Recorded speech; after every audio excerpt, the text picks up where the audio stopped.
जय हिंद दोस्तों दिल्ली चुनाव में भाजपा की जीत। अब 8वां वेतन आयोग नहीं, मिडिल क्लास पलट गई बाजी। मास्टर स्ट्रोक 10 को होगा फाइनल और 1 से 6 तक होगा मर्ज। जी हां दोस्तों, पहला पॉइंट कि दिल्ली में भाजपा चुनाव जीत गई है। 8वां वेतन अब नहीं, ये मैं नहीं कह रहा हूं दोस्तों। जब मैंने कल एक वीडियो बनाई थी दोस्तों, जब चुनाव के रिजल्ट आए तो उसके बाद दोस्तों कुछ कमेंट्स इस प्रकार के आए कि अब 8वां वेतन आयोग लागू नहीं होगा, बीजेपी सरकार दिल्ली जीत गई है। तो दोस्तों क्या आप भी ऐसा ही सोचते हैं? दोस्तों लोकतंत्र में चुनाव एक ऐसी प्रक्रिया है जिसमें बड़े बड़े नेताओं को जनता की अदालत के सामने खड़ा होना पड़ता है और जनता दोस्तों फैसला देती है कि कौन रहेगा, कौन बनेगा, कौन नहीं रहेगा। तो यहां पर दोस्तों जनता का बहुत बड़ा रोल हो जाता है। क्या दोस्तों आपको पता है कि इतने सालों के बाद कैसे आम आदमी पार्टी कांग्रेस को हराकर बीजेपी दोबारा से दिल्ली की सत्ता में आ गई, चुनाव जीत गई? जी हां दोस्तों, इसके कई पॉलिटिकल रीजंस हो सकते हैं और आप देख भी रहे होंगे दोस्तों सोशल मीडिया में। लेकिन जहां तक जिस प्रकार की मैं वीडियो बनाता हूं तो मैं उसी लिहाजे से बात करूंगा, क्योंकि मैं पॉलिटिकल एंगल नहीं देखूंगा इसका, क्योंकि पॉलिटिकल एंगल तो कई हैं, लेकिन जो हमसे संबंधित है उसकी बात करूंगा दोस्तों। क्योंकि हम हैं दोस्तों मिडिल क्लास के और लोअर मिडिल क्लास के, जो सैलरीड होते हैं, पेंशनर्स होते हैं, कर्मचारी इसी लेवल में आते हैं तकरीबन। तो दोस्तों क्योंकि बीजेपी ने कुछ ऐसे काम कर दिए चुनाव के दौरान जिससे कि बीजेपी को वहां पर इतनी बड़ी जीत मिली है दोस्तों। जी हां दोस्तों, यह बिल्कुल मास्टर स्ट्रोक है मिडिल क्लास को लेकर के। आपको पता है दोस्तों कि वोट कौन देता है चुनाव में? सबसे ज्यादा वोट किसके पड़ते हैं दोस्तों? मिडिल क्लास के पड़ते हैं, लोअर मिडिल क्लास के पड़ते हैं, इन्हीं के पड़ते हैं दोस्तों। जो बड़े बड़े लोग हैं जिनके पास बहुत ज्यादा पैसा है, उनके पास ज्यादा समय नहीं होता है दोस्तों कि लाइन में लग करके वोट दें वहां पर। जो सरकार, आपने देखा 60% वोटिंग जाता है, कहीं 65 जाता है, 70 तो मैंने बहुत ही कम सुना है दोस्तों, 50, 55, 60, 65 ऐसे ही करके जाता है ना। तो कौन बचते हैं वो 35-40% जो वोट ही नहीं देते? या तो दोस्तों कोई बीमार होगा, या तो वो बड़े बड़े लोग होंगे जिनके पास समय ही नहीं, उनको सत्ता से कोई मतलब नहीं है कि किसकी आ रही है किसकी जा रही है। वो अपना समय वोट के पीछे खराब नहीं करते हैं। लेकिन जो सत्ता बदली जाती है दोस्तों लोअर मिडिल क्लास और मिडिल क्लास महिलाओं के द्वारा बदली जाती है। तो वोट देने जाते हैं मिडिल क्लास और लोअर मिडिल क्लास। और दोस्तों सरकार ने चुनाव से पहले कुछ ऐसी घोषणाएं कर दी जिससे लोअर मिडिल क्लास और मिडिल क्लास दोस्तों खुश हो गया। सबसे पहला तो दोस्तों इसमें 8वां पे कमीशन का अनाउंसमेंट, ठीक है ना। इससे कर्मचारी, पेंशन भोगी सबको दोस्तों फायदा होना था। हर कोई खुश है इसमें कि हाँ चलो अनाउंसमेंट गवर्नमेंट ने कर दिया, क्योंकि इससे पहले कुछ नाराजगियां आ रही थी। लगातार संगठन भी मांग कर रहे थे कि भैया 8वें पे कमीशन के लिए कमेटी गठित करो। तो अनाउंसमेंट हो चुका है, तो एक फायदा तो जो है यह हुआ। दूसरा दोस्तों, अब आप सोचेंगे यहां तक कर्मचारी पेंशन भोगियों के लिए, औरों के लिए क्या है? सभी के लिए, जिसमें middle class family, lower middle class family आ जाती है। इनकम टैक्स, जी हां दोस्तों, इनकम टैक्स में बहुत बड़ी राहत देते हुए, पहले 7 लाख पर टैक्स नहीं लगता था, लेकिन अब उसे 5 लाख और बढ़ा करके, यानी कि 12 लाख पर कोई टैक्स नहीं लगेगा। छूट, इसको जो है बजट में इस चीज की घोषणा कर दी, तो इसका भी बहुत प्रभाव पड़ा दोस्तों मिडिल क्लास में, ठीक है ना।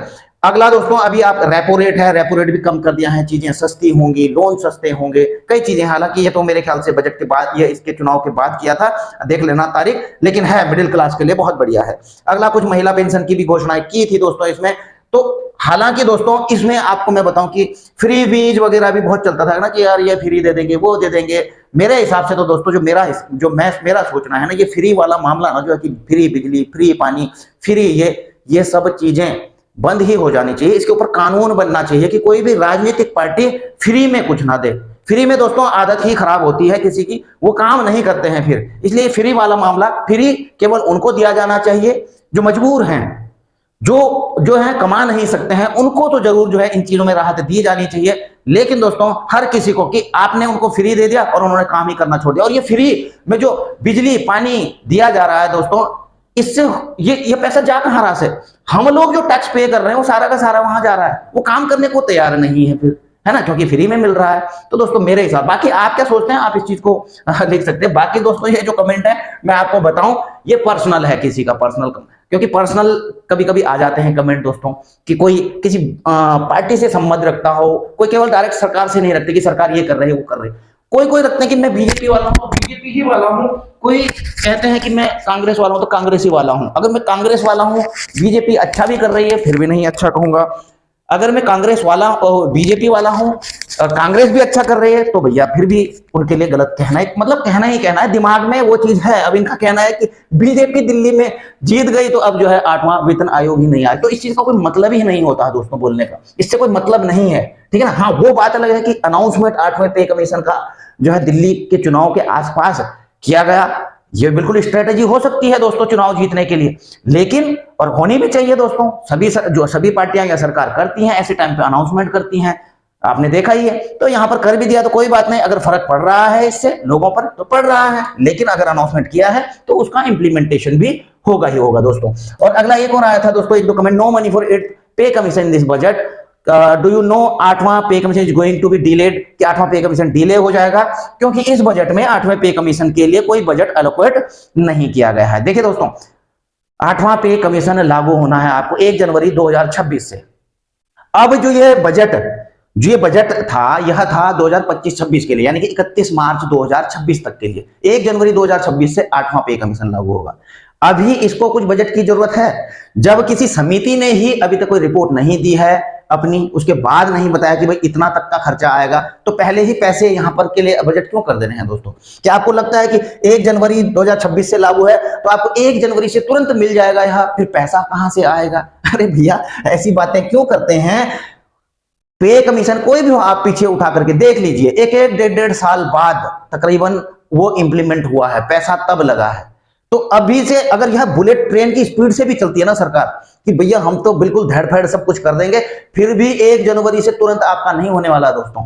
फिर भी कम से कम 5-6 महीने, जहां तक मैं समझता हूं 5-6 महीने अगले साल भी खींच जाएगा मामला, ठीक है ना, तब जाकर के आपको यहां मिलने वाला है। इतनी जल्दी नहीं मिल जाएगा कि जो है 1 जनवरी की आपकी जो 31 जनवरी को पेंशन आ रही हो 8वें पे कमीशन के हिसाब से आ रही है उसका सैलरी या पेंशन, ऐसा नहीं होगा, ठीक है। तो जो जब बजट आएगा अगले साल का उसमें हो जाएगा। और ओआरओपी में भी दोस्तों यही चल रहा था कि भाई ओआरओपी 3 का बजट कहां से आएगा, क्यों परेशान होते हो यार, बजट की कोई बात नहीं की गई थी तो मिल गया ना दोस्तों।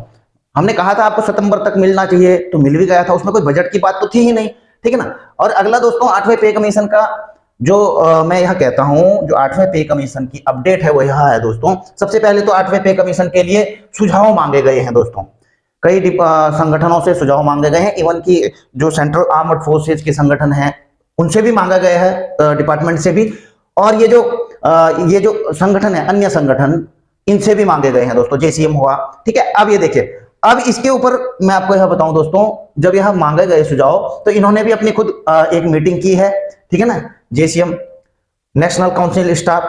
तो इन्होंने अपने सभी मेंबर्स को लिखा है कि 10 तारीख को जो है 10 तारीख को 12 बजे न्यू दिल्ली में डीओपीटी के द्वारा इनको लेटर मिला है जो मैंने आपको दिखाया है कि 10 तारीख को इसके ऊपर मीटिंग होनी है सरकार के साथ में, इसकी जेसीएम की, ठीक है ना।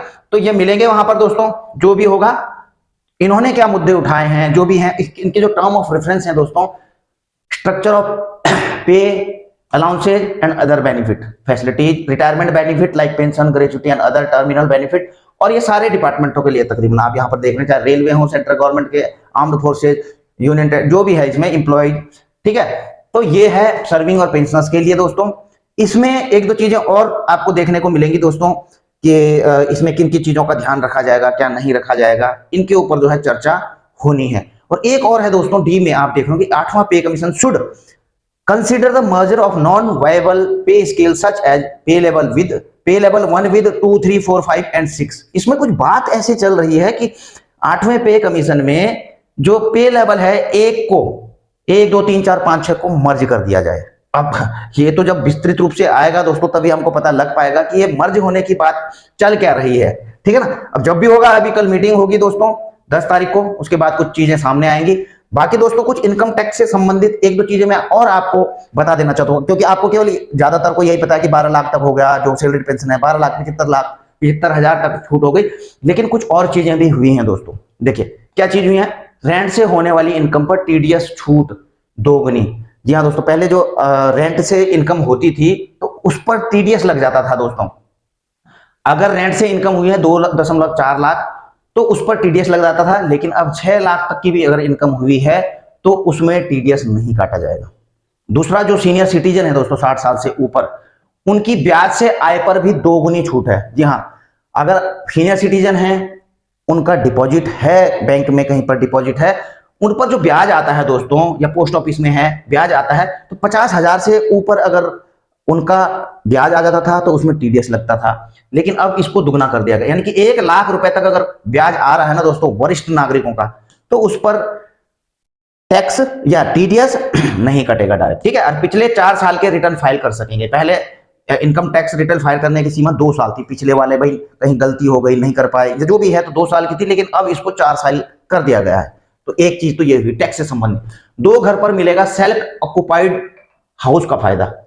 देखो, पहले टैक्स का फायदा एक घर पर मिलता था, ठीक है ना, लेकिन अब क्या मिल पाएगा? अगर आपके नाम पे 2 घर हैं, आप रह रहे हो वहां पर, तो आपको दोनों में टैक्स का फायदा मिलेगा, ठीक है।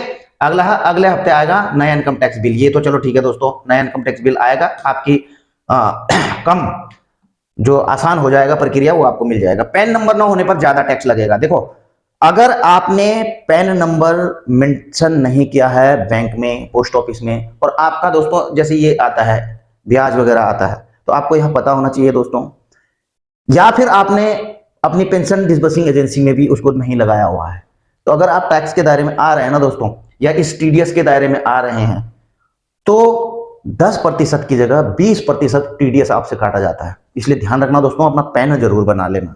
110-12 रुपए लगेगा, पेन बना लेना, पेन अपडेट जरूर कर देना, ठीक है। नहीं तो 10 की जगह 20% टीडीएस कटेगा, फिर आपको दिक्कत हो सकती है, ठीक है।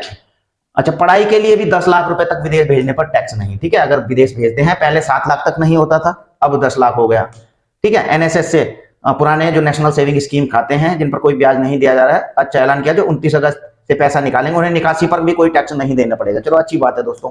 और आरबीआई ने रेपो रेट तो दोस्तों 0.25% कटौती कर ही दी है। ये भी जो है मिडिल क्लास के लिए अच्छा ही है। तो दोस्तों कुल मिलाकर के यही चीजें लेकर के आया था। बाकी आप अपनी राय दे सकते हैं कमेंट बॉक्स में, जो भी है। वीडियो यहीं पर समाप्त करूंगा। वीडियो को आप लाइक शेयर भी कर सकते हैं, चैनल को सब्सक्राइब भी कर सकते हैं। इसी के साथ अपनी वीडियो यहीं पर समाप्त करता हूं। जल्द मिलेंगे नई वीडियो में नई जानकारी के साथ। जय हिंद, वंदे मातरम।